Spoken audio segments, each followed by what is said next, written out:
Hello YouTube friends. Today we are going to thoroughly test this 2.5 kilowatt microinverter, which is version number 2 from the Grover brand. Right here in front of us, we have all 4 of the individual MPPT inputs, complete with their specific connection cables and their type classifications. T connection. We're also going to test zero export with the Grow Home so that everyone understands clearly. So how is it done? Join me.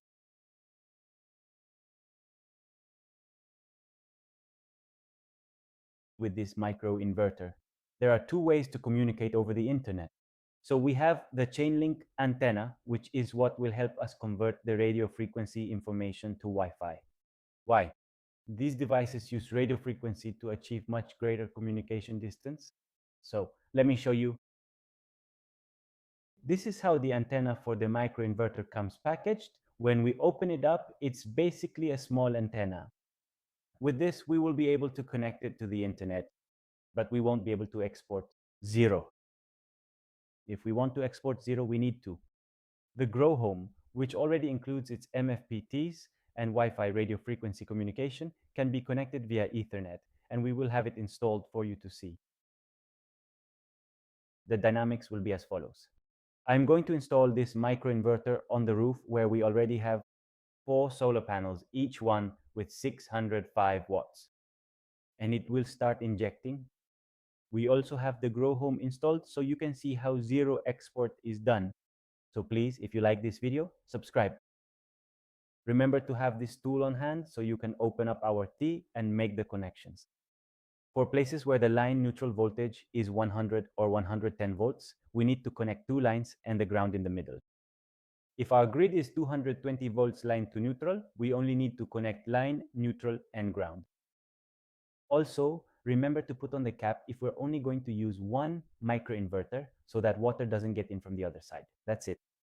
Another very interesting thing about this device is that we don't have a trunk cable. You can use a rubber-coated outdoor cable and save a lot more on your installation. As you can see, the panels are already installed. We're going to place this microinverter underneath so we can start generating.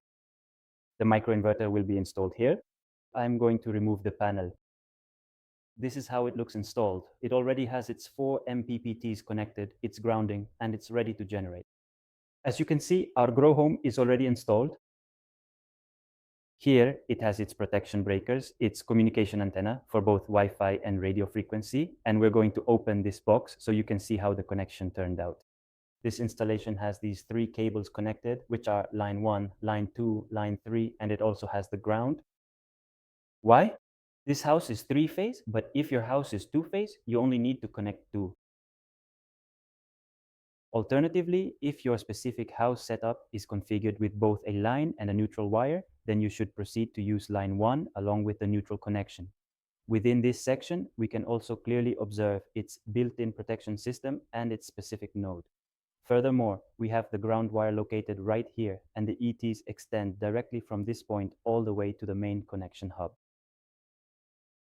So keep in mind that this is the communication for both Wi-Fi and radio frequency, and its antenna comes out here. It's this big so we can communicate over long distances, both Wi-Fi and radio frequency. This device is blinking blue. This means that it is already connected to the microinverter we have installed upstairs. So now what we're going to look at is zero export and the communication within the web page. Now, we are going to carefully open our ShinePhone application and begin the process to connect our mobile device to the data logger. We have to wait patiently for a few moments until our LED indicator light turns a solid yellow color so that we can successfully connect it. For the data logger setup procedure, first we must scan the specific QR code that is located right there on the side of the unit, and then we simply confirm the connection on our screen. And it will search for the data logger. First, it will automatically connect via Bluetooth. Then we will carefully select our existing Wi-Fi network and manually enter the correct password.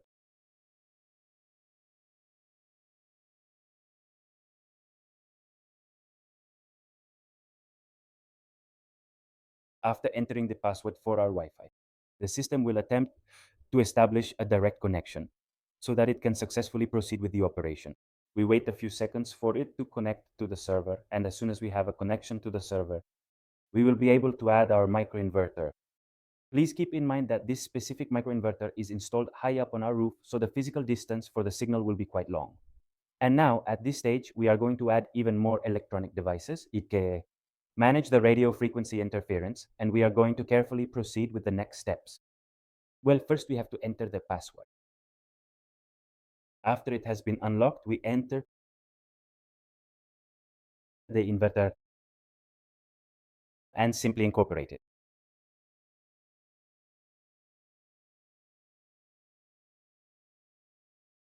And that's how our microinverter is connected to our grow home.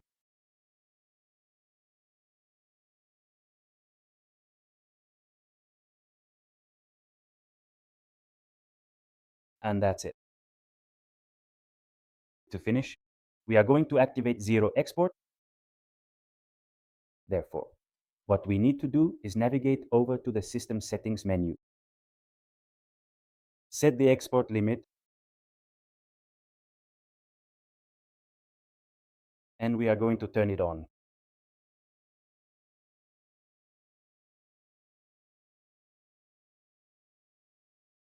And now we are going to wait a few minutes for it to be ready. As you can see, our microinverter is doing zero export. If you found this video helpful, please subscribe and leave your questions in the comments below. That way I can help you with microinverters, batteries, inverters, and panels. Please give me a like and I will see you in the next video. Thank you for watching. Tänk på er.